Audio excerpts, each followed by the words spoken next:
ও দুনিয়ার মানুষ, তোমরা কবরের কাছে যাও। দুনিয়ার জমিনে তাকিয়ে দেখো, কত যুবক কত যুবতী মাস্তানি করে কাটায়, জামা কাপড়ের মধ্যে ইস্তারি দাগ ভাঙতেও দেয় না, ধুলাবালি লাগতে দেয় না। এমন কত যুবক যুবতী কবরের মধ্যে শুয়া ঘুমায় রে। তাদের কবরের কাছে গিয়া দেখো, কত দুলপা ঘাস তার কবরের মধ্যে উঠে গেছে। কত গরু ছাগলে ঘাস খায়, কিন্তু ওই গরু ছাগল তাড়াইবার ক্ষমতাও তার কাছে নাই। এমনকি তার কবরের থেকে কোনো আওয়াজও নাই। একটু চিল্লিয়ে বলেন না সুবহানাল্লাহ। কবর বড় কঠিন জায়গা। মানুষ যখন মরে যায়, মানুষ কেউ রুহের জন্য কাঁদে না রে। আপন জনেরা কেউ রুহের জন্য কাঁদে না।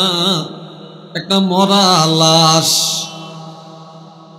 দেহের জন্য কাঁদে, কিন্তু রুহের জন্য কেউ কাঁদে না। কিন্তু মৃত্যুর পরে আপনার রুহটা কোথায় দুনিয়ার কেউ জানে না।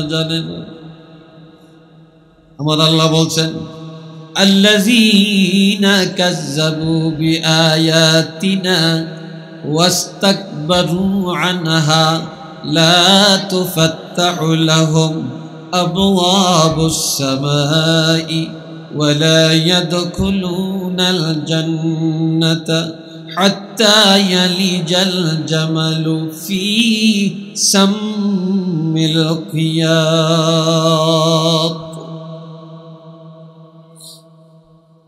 গভীর আগ্রহে কথা শুনেন। যারা আমি আল্লাহর আয়াতকে মিথ্যা প্রতিপন্ন করে, আমার বিধানকে যারা অমান্য করে, আমি আল্লাহর আইনকে যারা অস্বীকার করে, আর দুনিয়াতে মিথ্যা প্রতিপন্ন করে, অর্থাৎ আল্লাহর বিধানকে মিথ্যা করে এবং অহংকার প্রদর্শন করে চলে। আত্মেন বালার কে আছে? আত্মেন বুজুর্গের কে আছে? আর ব্যক্তি নিচে বাটফার, আইসি এক ভালা, এই নিজে ভালা কয়। আসেনি এরকম? জোরে বলেন, আছে কিনা? এই জন্য আল্লাহ বলছেন, যারা আমি আল্লাহর আইনকে আমার বিধানকে অমান্য করে আর অহংকার প্রদর্শন করে চলে, এমন লোকগুলি যখন মারা যায়, মৃত্যুর পর তাদের রুহটা নিয়ে যখন মালাকুল মাউত ফেরেশতা প্রথম আসমানে যায়, প্রথম আসমানের কাছে যখন যায়, দরজার মধ্যে ঠকঠকানি দেয়, কড়া নাড়ায়। ভিতরে একজন ফেরেশতা জিজ্ঞাসা করে, তুমি কে? কয়, আমি মালাকুল মাউত। তোমার সাথে আর কে? কারো 70,000 গজবের ফেরেশতা। একটু নাউজুবিল্লাহ বলেন না। কত হাজার? 70,000 গজবের ফেরেশতা। বলে, কেন আসছো? ওই মদনা গ্রামের, বালিয়া গ্রামের, চান্দ্রা গ্রামের, হাসা গ্রামের অমুক লোকটা মারা গেছে, তার রুহ নিয়ে আসমানে দরজায় আসছি। ফেরেশতা বলে, রাখো, তার জন্য আসমানের দরজা খোলা যাবে কিনা একটু দেখি। কিছুক্ষণ পরে জবাব দিবেন, ও মালাকুল মাউত, চলে যা।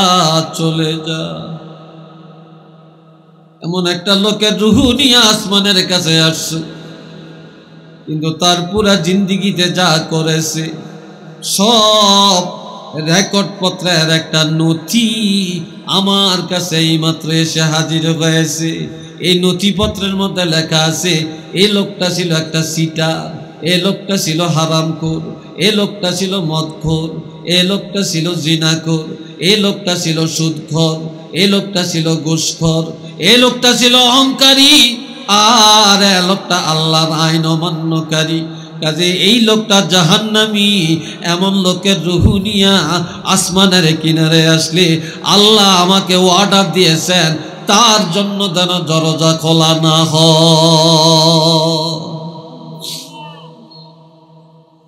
তার জন্য যেন দরজা খোলা না হয়। এই জন্য আমার আল্লাহ বলেন লা তুফাত্তাহু লাহুম আবওয়াবুস সামা, এমন নফরমানের জন্য আসমানের রহমতের দরজা খোলা হবে না। ওয়ালা ইয়াদখুলুনাল জান্নাতা, এমন কি সে জান্নাতেও যাবে না। হাত্তা ইয়ালিজাল জামালু ফি সাম্মিল খিয়াত, সুইর ছিদ্র দিয়া দ্রুতগামী একটা উট অথবা একটা ঘোড়া যাওয়া যেমন কঠিন, অহংকারী, মিথ্যাবাদী আর ধোঁকাবাজি দুনিয়াদার আল্লাহর জান্নাতে যাওয়া তত কঠিন। উট সুইর ছিদ্র দিয়া যাইতে পারবো নি? কথা কয় না, জোরে কন। যেমন পারবে না, ঠিক আল্লাহর নফরমান বান্দা, অহংকারী বান্দা, মিথ্যাবাদী বান্দা আল্লাহর জান্নাতে যাইতে পারবে। লিয়াবলুয়াকুম আইয়ুকুম আহসানু আমালা, তোমাদের মউত আর হায়াত আল্লাহ দিয়েছেন শুধুমাত্র তোমাদেরকে যাচাই করার জন্য। যাচাই করবেন, পরীক্ষা করবেন। আইয়ুকুম আহসানু আমালা, তোমাদের মধ্যে ভালো কাজে, নেক কাজে, উত্তম কাজে, নেক আমলে কে উত্তম, কে ভালো, এটাকে যাচাই করার জন্য।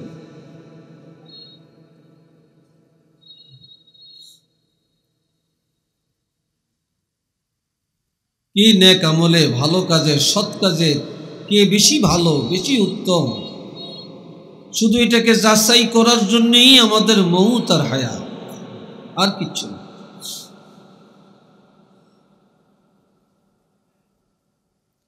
এই ভাইরারে আমার,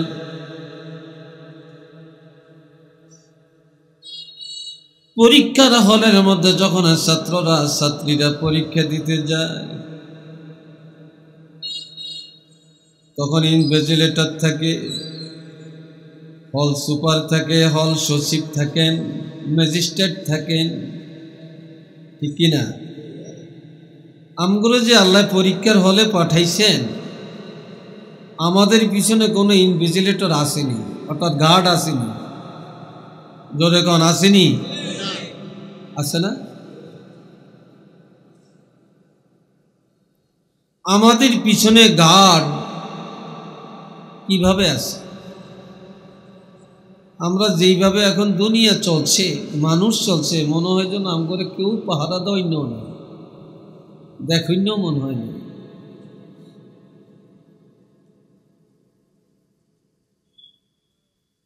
বাবাজিরা খেয়াল করেন, ইন্না আলাইকুম লাহাফিজিন,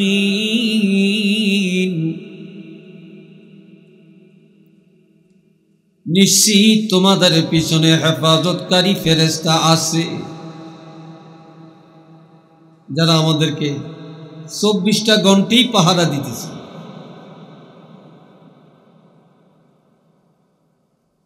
এরা কে? কিরামান কাতিবিন,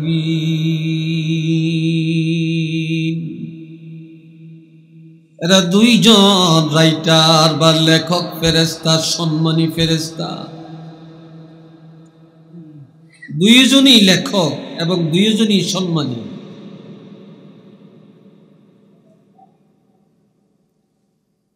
একজনে লেখে আমল আর একজনে লেখে বদ আমল। একজনে কি লেখে আর একজনে বদ আমল। ডাইন কাদের ফেরেশতা নেক আমল, বাম কাদের ফেরেশতা বদ আমল। তবে এখানে একটা সুসংবাদ আছে আমাদের জন্য। আমি কথা বলি একটু আস্তে ধীরে, বেশি ঘন করিয়া কইটা আর বেশি চিল্লাইও না, কথা বুঝেন তো আমার? হ্যাঁ,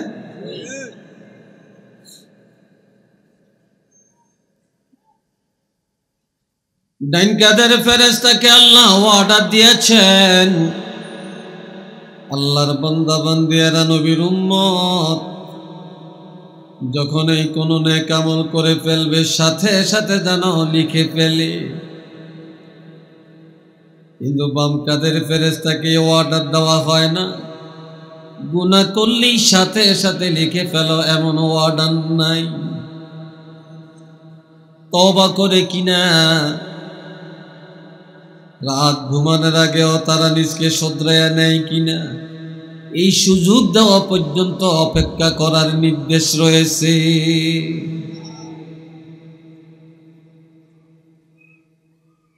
এরা কিভাবে আছে এই দুইজন ফেরেশতা?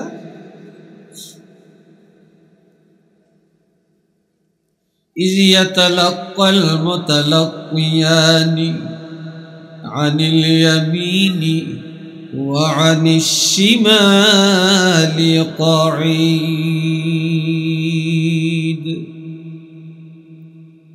একজন ডান কাঁধে আর একজন বাম কাঁধে বসা অবস্থায় আছে। তবে সব সময় তারা না কাঁধে বসে থাকে না। জমিনের মধ্যে আমরা এখন বসা না দাঁড়ানো, জোরে বলেন, বসা না? বসা অবস্থায় একজন আছে ডান কাঁধে আর একজন আছে বাম কাঁধে। যখন দাঁড়াবেন বা হাঁটবেন, একজন পাহারা দিবেন সামনে আর একজন পাহারা দিবেন পিছনে। যেই দিকে যাবেন একজন সামনে থাকবে আর একজন পিছনে থেকে পাহারা দিবে। যখন আল্লাহর বান্দা বান্দি ঘুমায়া যায়, একজন মাথার কিনারে আর একজন দুই পায়ের কিনারে দাঁড়ায়া দাঁড়ায়া পাহারা দেয়।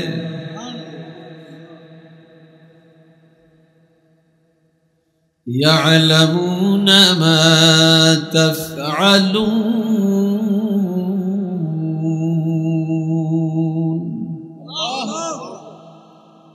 বান্দারে, তোমরা বসে বসে যত কিছু করো, দাঁড়ায়া দাঁড়ায়া যা কিছু করো, হেঁটে হেঁটে যত কিছু করো, শুইয়া শুইয়া যা কিছু করো, তোমাদের জীবনের সবগুলো আমলের খবর এই ফেরেশতারা জানে।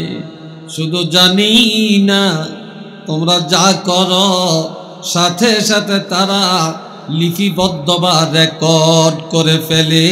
একটু চিল্লিয়ে বলেন না সুবহানাল্লাহ।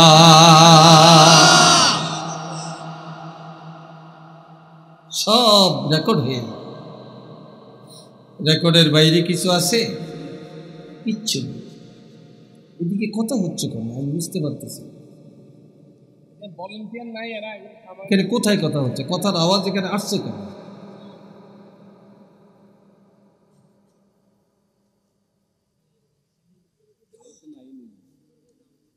এ বাবাজি না আমার,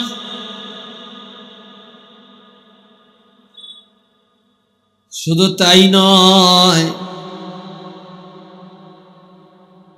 মা ইয়ালফিযু মিন কাওলিন ইল্লা লাদাইহি রাকীবুন আতীদ।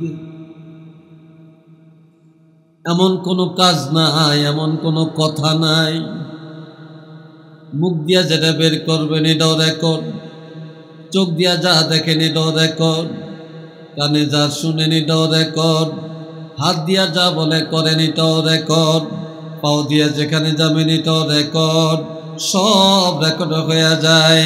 আর সেই দিনটা বেশি দূরে নয় যে মুসিবতের দিনে ময়দানে হাসরে যে যা করেছেন, যে যা বলেছেন, সব সামনে আসিয়া হাজির হয়ে যাবে, সব সামনে চলে আসবে।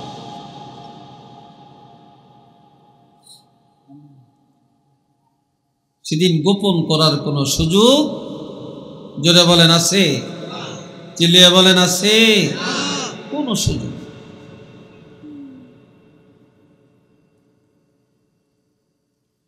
এ বাবাজিরা রে আমার,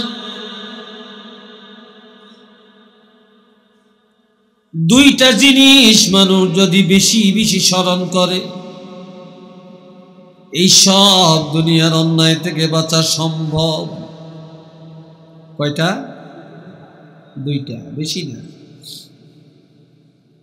قال رسول الله صلى الله عليه وسلم كثرة ذكر الموت وتلاوة القرآن। মৌতের চিন্তা মানুষের মধ্যে নাই, ঈমানের মাদ্দা মানুষের মধ্যে নাই, যার কারণে যার মনে যা চায় তাই করে, তাই বলে। আমার রাসূল বলেছেন, মৌতের চিন্তা যে বেশি বেশি করে, এই দুনিয়ার হাজারো অপরাধ থেকে মৌতের চিন্তায় তাকে ফিরাইয়া রাখে। 2 নম্বরে হলো কোরআন তেলাওয়াত। যে নারী পুরুষ বেশি বেশি কোরআন তেলাওয়াত করে, এই কোরআন তেলাওয়াতের কারণে তার ঈমান তাজা হয়ে যায়, ঈমানে বেড়ে যায়। আর ঈমান বেড়ে যাওয়ার কারণে আর কবরের চিন্তা বেশি বেশি করার কারণে এই দুনিয়ায় হাজারো অপরাধ থেকে বেঁচে যায়। এই লোকটা ঈমানদার এবং নেককার হয়ে কবরে চলে যায়।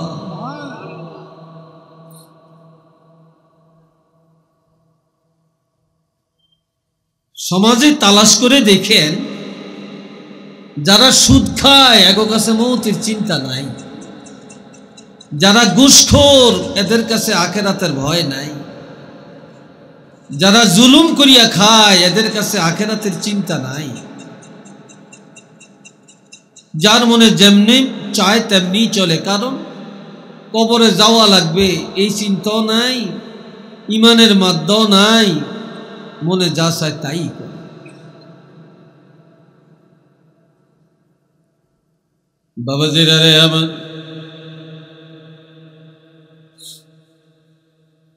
হযরত ওসমান গনি রাদিয়াল্লাহু ফিল জান্নাহ, আল্লাহ রাসূল বলেছেন হযরত ওসমান গনি রাদিয়াল্লাহু জান্নাতি। তারপরে হযরত ওসমান গনি রাদিয়াল্লাহু যখন কবরের পাড়ে দিয়া যায়, কবর দেখার সাথে সাথে হযরত ওসমান গনি রাদিয়াল্লাহু কাঁদতে কাঁদতে অস্থির হয়ে যায়। শুধু কাঁদেন না, এই চোখের পানিগুলো যাইতে যাইতে, গাল বায়া বায়া পানি পড়তে পড়তে, দাড়ি ভিজিয়া পানি পড়তে পড়তে জমিন ভিজে যায়। অথচ হযরত ওসমান গনির কান্নার তো দরকারই নেই, রাসূল তো দুনিয়াতেই বেহেশতের সুসংবাদ দিয়েছেন। সাহাবায়ে কেরাম জিজ্ঞাসা করেন, হুজুর আপনি তো একটা জান্নাতি মানুষ, আপনি জলিলুল কদর সাহাবী, আল্লাহর হাবিবের খলিফাদের মধ্যে আপনি অন্যতম, তবে কবর দেখলে এইভাবে কান্নাকাটি করেন কেন গো? হযরত ওসমান গনি রাদিয়াল্লাহু কান্না আরো বেড়ে চলে। তিনি কেঁদে কেঁদে বলেন, আল কবরু আউয়ালু মানজিলিম মিন মানাজিলিল আখিরা। আখিরাতের যতগুলা গেট, আখিরাতের যতগুলো দরজা বা যত বড় যতগুলি ঘাটি, কবর হলো প্রথম ঘাটি। এই কবর দেখলে আমার কান্না চলে আসে, কেননা কবরের মধ্যে যারা নাজাত পাবে সব জায়গায় পাবে, আর কবরের মধ্যে যারা ধরা খায়া যাবে সব জায়গায় তারা ধরা খায়া যাবে, নাজাত পাওয়ার আর কোনো উপায় নাই। একটু চিল্লিয়া বলেন না সুবহানাল্লাহ। মাকে কবর দিলাম, বাবাকে কবর দিলাম, বড় ভাইকে দিলাম, চাচাকে দিলাম, জেঠাকে দিলাম, দাদাকে দিলাম, দাদিরে দিলাম, নানা দিলাম, নানি দিলাম, আপনজন দিলাম, প্রতিবেশী দিলাম। কত লাশ জীবনে কাঁদে নিলাম, কত কবর দেখলাম, কোদাল দিয়া খন্তা দিয়া কত কবর করলাম। আমিও যেন একদিন কবরে যাব, খাটের মধ্যে উঠব, কাফনের কাপড় পরিধান করব, একা অন্ধকারে কবরে রেখে মানুষ আমাকে রেখে চলে যাবে, কিন্তু নিজেরা আজও সেই কবরের শিক্ষা, সেই মৌতের চিন্তাটা গ্রহণ করতে পারি না।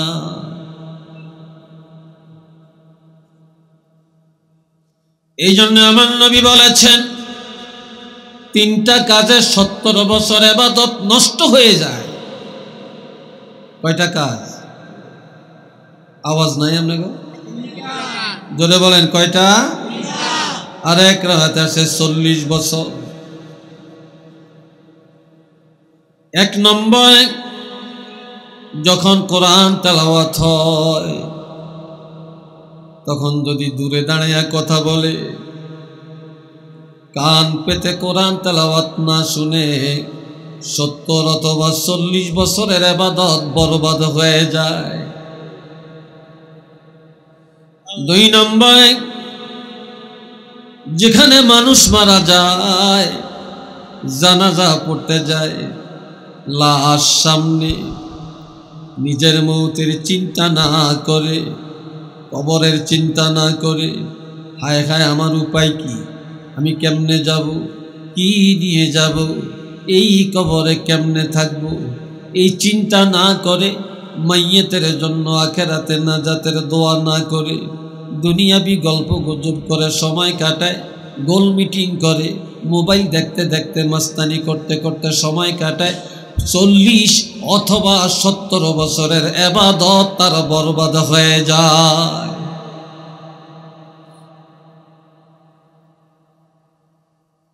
আর এখন একদিকে কবর করে, আর একদিকে বৈশা বৈশা সিগারেট টানে।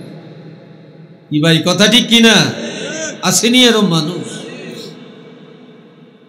গল্প গুজব করে, তামাশা করে।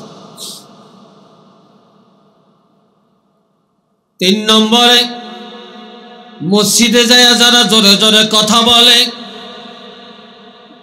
মসজিদে যায় যারা ঝগড়া করে, একজনে কথা বললে 3 জনে জবাব দেয়, মিষ্টি লইয়া ঝগড়া লাগে, তাবারক লইয়া ঝগড়া লাগে, হুজুরে কি জন্য 5 মিনিট দেরি করলো ঝগড়া লাগে, 2 মিনিট আগে কেন দাঁড়িয়ে গেল ঝগড়া লাগে। মসজিদের মধ্যে 2 দগে লাগালাগি করে, এমন অবস্থা হয় মসজিদের হাট বাজারের মতো বানিয়ে দেয়। মসজিদের আদব রক্ষা করে না, মসজিদে যায় যারা জোরে জোরে কথা বলে মসজিদের ইজ্জত নষ্ট করে। 40 বছর অথবা 70 বছরের ইবাদত তার বরবাদ হয়ে যায়। একটু চিল্লিয়া বলেন না নাউজুবিল্লাহ। এই কোনা দিয়া নাউজুবিল্লাহ কয় না, হেরা মনে ভালো মানুষ, ব্যাকে মিল্লা অনেক আওয়াজে নাউজুবিল্লাহ।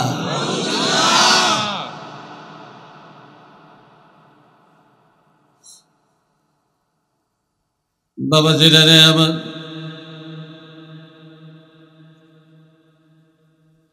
কবর বড় কঠিন জায়গা। মানুষ যখন মরে যায়, মানুষ কেউ রুহের জন্য কাঁদে না রে, আপন জনেরা কেউ রুহের জন্য কাঁদে না। একটা মরা লাশ দেহের জন্য কাঁদে, কিন্তু রুহের জন্য কেউ কাঁদে না। কিন্তু মৃত্যুর পরে আপনার রুহটা কোথায় দুনিয়ার কেউ জানে না, জানে না। আমার আল্লাহ বলছেন, আল্লাযীনা কাযযাবু বিআয়াতিনা ওয়াস্তাকবারু আনহা লা তুফাত্তাহু লাহুম আবওয়াবুস সামাই ওয়া লা ইয়াদখুলুনাল জান্নাতা হাত্তা ইয়ালিজাল জামালু ফি সাম্মিল খিয়াত। গভীর আগ্রহে কথা শুনেন। যারা আমি আল্লাহর আয়াতকে মিথ্যা প্রতিপন্ন করে, আমার বিধানকে যারা অমান্য করে, আমি আল্লাহর আইনকে যারা অস্বীকার করে আর দুনিয়াতে মিথ্যা প্রতিপন্ন করে,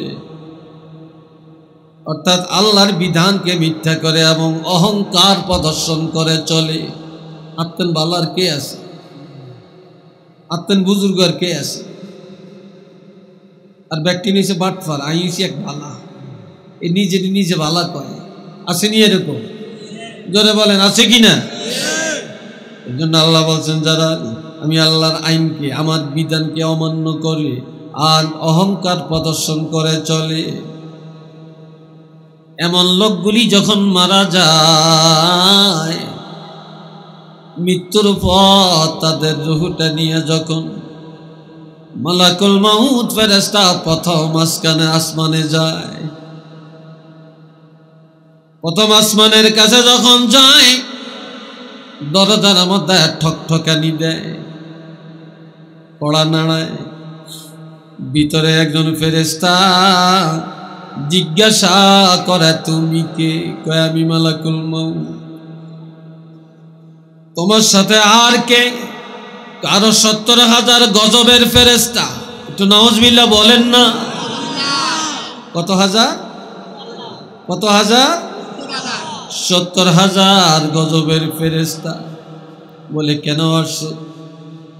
ওই মদনা গ্রামের, বালিয়া গ্রামের, চান্দ্রা গ্রামের, হাসা গ্রামের অমুক লোকটা মারা গেছে, তার রূহ নিয়ে আসমানে দরজায় আসছি। ফেরেশতা বলে, রাখো রাখো, তার জন্য আসমানের দরজা খোলা যাবে কিনা একটু দেখি। কিছুক্ষণ পরে জবাব দিবেন, ও মালাকুল মাউত, চলে যা চলে যা চলে যা। এমন একটা লোকের রূহ নিয়ে আসমানের কাছে আসছে, কিন্তু তার পুরা জিন্দিগিতে যা করেছে সব রেকর্ড পত্রের একটা নথি আমার কাছে এইমাত্র এসে হাজির হয়েছে। এই নথিপত্রের মধ্যে লেখা আছে, এই লোকটা ছিল একটা সিটার, এই লোকটা ছিল হারামখোর, এই লোকটা ছিল মদখোর, এই লোকটা ছিল জিনাখোর, এই লোকটা ছিল সুদখোর, এই লোকটা ছিল ঘুষখোর, এই লোকটা ছিল অহংকারী, আর এই লোকটা আল্লাহর আইন অমান্যকারী। কাজে এই লোকটা জাহান্নামী। এমন লোকের রূহ নিয়া আসমানের কিনারে আসলে আল্লাহ আমাকে অর্ডার দিয়েছেন, তার জন্য যেন দরজা খোলা না হয়, তার জন্য যেন দরজা খোলা না হয়। এই জন্য আমার আল্লাহ বলেন, লা তুফাত্তাহু লাহুম আবওয়াবুস সামা। এমন নফরমানের জন্য আসমানের রহমতের দরজা খোলা হবে না। ওয়ালা ইয়াদখুলুনাল জান্নাতা, এমনকি সে জান্নাতেও যাবে না। হাত্তা ইয়ালিজাল জামালু ফি সাম্মিল খিয়াত, সুইর ছিদ্র দিয়া দ্রুতগামী একটা উট অথবা একটা ঘোড়া যাওয়া যেমন কঠিন, অহংকারী, মিথ্যাবাদী আর ধোঁকাবাজি দুনিয়াদার আল্লাহর জান্নাতে যাওয়া তত কঠিন। উট সুইর ছিদ্র দিয়া যাইতে পারবো নি? কথা কয় না, জোরে কন। যেমন পারবে না, ঠিক আল্লাহর নফরমান বান্দা, অহংকারী বান্দা, মিথ্যাবাদী বান্দা আল্লাহর জান্নাতে যাইতে পারবে।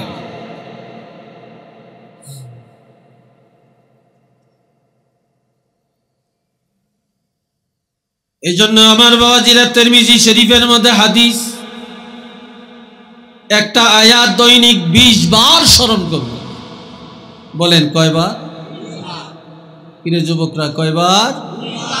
20 বার স্মরণ করবেন। আমার সাথে পড়েন মিনহা খালাকনাকুম ওয়া ফিহা নুঈদুকুম ওয়া মিনহা নুখরিজুকুম তারাতান উখরা। সবাই চক্ষুটা বন্ধ করেন। এবার আয়াতটা পড়বেন। যে আয়াত পড়ে আমরা কবরে মাটি দেই, একদিন আমারও এমন হয়ে যাবে রে, আমার কবর মানুষ এই দোয়া পড়ে পড়ে মাটি দিবে। মিনহা খালাকনাকুম ওয়া ফিহা নুঈদুকুম ওয়া মিনহা নুখরিজুকুম তারাতান উখরা। এ বাবাজিরা রে, আমার আল্লাহ বলেন বান্দারে, এই মাটি দ্বারা আমি আল্লাহ তোমাদেরকে বানাইছি। ও দুনিয়ার মানুষ, তোমরা কবরের কাছে যাও, দুনিয়ার জমিনে তাকিয়ে দেখো কত যুবক কত যুবতী মাস্তানি করে কাটায়, জামা কাপড়ের মধ্যে ইস্তারি দাগ ভাঙতেও দেয় না, ধুলাবালি লাগতে দেয় না। এমন কত যুবক যুবতী কবরের মধ্যে শুয়া ঘুমায় রে। তাদের কবরের কাছে গিয়া দেখো কত দুলপা ঘাস তার কবরের মধ্যে উঠে গেছে, কত গরু ছাগলে ঘাস খায়, কিন্তু ওই গরু ছাগল তাড়াইবার ক্ষমতাও তার কাছে নাই, এমনকি তার কবরের থেকে কোনো আওয়াজও নাই। একটু চিল্লিয়ে বলেন না সুবহানাল্লাহ। কোনো আওয়াজও নাই। আছে কোনো আওয়াজ? আল্লামা রুমি আরো বলছেন, গেরোদার বেশ গোরস্তা নজর কুন হারগাজ না শান দিশা 100 খুন। দুনিয়াতে অনেক এতিমখানা আছে, যদি বলেন আছে কি না? অনেক এতিমখানা আছে, লিল্লা বোর্ডিং আছে, চাউলের বস্তা দেয়, টাকা দেয়, ফেতরার টাকা দেয়, জাকাতের টাকা দেয়, কত কিছু দেয়, দেয় না? দেয়। আবার কত এতিম আছে, এতিমের লেখাপড়া করায়, জামা কিনে দেয়, ঘর বাড়ি বানিয়ে দেয়, কানলে চোখের পানি মুছে দেয়, জড়াইয়া ধরে বুকে টেনে নেয়। কিন্তু আল্লামা রুমি বলেন, তোমরা একটু ওই এতিমদের কাছে যাও, যে এতিমরা হলো গোরস্থানে। দুনিয়াতে যত এতিমখানা, সবচেয়ে বড় এতিমখানা হলো গোরস্থান। ওই এতিমদের খবর নিয়ে দেখো তারা কত কান্নাকাটি করে, কত বিপদে পড়িয়া তারা হয়রান পেরেশানের মধ্যে আছে, তাদের ডাকে কেউ সাড়া দেয় না, আর তারা যত কান্দে চোখের পানিও কেউ মুছে দেয় না। একদিন তোমরা এইভাবে এতিমখানায় যাবে, তোমরা কানবা বিপদে পড়িয়া, কেউ ডাকে সাড়া দিবে না, তোমাদের চোখের পানিও কেউ মুছে দিবে না, কেউ মুছে দিবে না। আল্লামা রুমি আরো বলছেন, চান্দে গই বাগাম বস্তানমান এনা গই গর গরস্তানমান। মানুষকে যদি বলে বাড়িটা কার, কইটা আমার বাড়ি, এই জমিনটা কার, কইটা আমার, এই দিঘিটা কার, কইটা আমার। এই মানুষগুলোকে কেউ যে এটা এটা এটা এটা আমার ছেলে, ওটা আমার ভাই, ওটা আমার, এই এই এই এইভাবে পরিচয় দেয়। এই বাগানটা কার, কয় আমার। এই মার্কেটটা কার, কইটা আমার। এই 5 তলা 10 তলা বাড়ি কার, হুজুর এটা আমি করছি, একটু দোয়া করিয়া বলে না। ও দুনিয়ার মানুষ, যত কিছু আমার আমার করলাম, এগুলা কিছুই আমার না। এই বাড়িও আমার না, টাকাও আমার না, জায়গাও আমার না, দিঘিও আমার না, এগুলা সব হয়ে যাবে অন্যের। মানুষ এই কথা কেন বলে না যে এই গোরস্থানে আমার মা বাপ, দাদা দাদি, নানা নানি, আত্মীয় স্বজন বা অগণিত মানুষ যে কবরে শুয়া ঘুমায়, আমিও সেই কবরের যাত্রী। এই কবরে যাওয়া ছাড়া আমার ভাগ্যে আর কিছু নাই। আছে? কবর ছাড়া আমাদের ভাগ্যে আর কিছু আছে নাকি? আর কিচ্ছু নাই, কিচ্ছু নাই, কিছুই নাই আর আমাদের। শুধু এই কবরের চিন্তাটা করেন। কবরে যাইতে হলে হাদিসে আছে 3টা জিনিস নিয়ে মানুষ কবরে যায়। জোরে বলেন কয়টা? জোরে বলেন কয়টা? 2টা ফিরে আসে আর একটা সাথে যায়। কবর পর্যন্ত 3টা জিনিস যায়, একটা লগে যায় আর 2টা ফিরে আসে। একটা হলো মাল, একটা হলো কি, আরেকটা হলো সন্তান, আরেকটা হলো আমল। মাল ফিরে আসে, অর্থাৎ যেই খাটো করিয়া নেয় ওই খাটটা একটা পয়সার মাল, এটা কিন্তু ফিরে কবরে লামাইয়া এটা ফিরিয়া নিয়ে আসে। যেই সন্তানেরা নিয়ে যায়, আত্মীয় স্বজনরা নিয়ে যায়, তারা কবর দেওয়া পর্যন্ত থাকে, এরপরে ফিরে আসে। কিন্তু সাথে যায় কি? তার আমল। জোরে বলেন কি? আরেকটু জোরে বলেন কি যায়? আমল যায়। আমলটা নেক আমল হোক আর বদ আমল হোক, এই আমলটা সাথে যাবে, আর কিছুই যাবে না, আর কিছুই যাবে না। তবে কবরে যাওয়ার সময় আমরা কি বদ আমল নিয়ে কবরে যাব না নেক আমল নিয়ে যাব? জোরে বলেন কি নিয়ে যাবেন? আমরা নেক আমল নিয়ে সবাই কবরে যাব। রাজি আছেন তো সবাই? জোরে বলেন রাজি আছেন তো ইনশাআল্লাহ? একটু হাত তুলে দেখান তো দেখি। নারে তাকবীর, নারে তাকবীর, নারে রিসালাত, আওলাদ রাসূল হুজুর কিবলা, নারে তাকবীর। আল্লাহ কবুল করেন, সবাই বলেন আমিন। আর একটু আওয়াজ দিয়ে বলেন আমিন। আমি আর কথা বাড়াবো না, কারণ একটা সাবজেক্টে আলোচনা করতে হলে, আর সাবজেক্ট যেটা, এটা এমন এক আলোচনা, এটা কোনো শেষ নেই। কথা বুঝছেন? এটার কি নাই? কোনো শেষ নাই। আর হুজুরকে বসিয়ে রেখে আমি যে এতটুকু বলছি, এটি আমার জন্য আমার ভিত্তিতে বাইরে যাইতেছে। হুজুর যদি মনে কষ্ট পায়, আমার তো জীবন শেষ। কথা বুঝছেন? তাই কাজে আমি আর সামনে বাড়তে চাই না। তবে হুজুর কেবলা আমাকে বসাইছেন, অনুমতি দিয়েছেন, এই জন্য বলতেছি। কথা বুঝছেন? সবাই বলেন আলহামদুলিল্লাহ। আর একটু আওয়াজ দিয়ে বলেন আলহামদুলিল্লাহ। এইবার হুজুর কেবলার সামনে একটা পরীক্ষা করব আমি। যেহেতু আল্লাহ আমাদেরকে পাঠাইছেন এই দুনিয়ায় পরীক্ষার জন্য। কিসের জন্য বলেন? কথা কয় না। আর একটা আওয়াজ দিয়ে বলেন না। পরীক্ষা। আজকে একটা পরীক্ষা করব। আমরা কি দুনিয়া চাই না আখেরাত চাই? আমরা কি দুনিয়া চাই না আখেরাত চাই? দুনিয়ার টাকা চাই না আখেরাতের নাজাত চাই? আমি সবার কাছে একটা আবদার করব, হুজুরের সামনে, হুজুর আওলাদে রাসূল হুজুর কিবলার সামনে, আল্লাহ আমার ভাই যে আপনারা এই মাহফিলে আমার কাছে কর্তৃপক্ষ একটু আবদার করছে যে সবাইকে শরীক করাইতাম, এই নেক কাজে সবাই যেন শরীক থাকেন।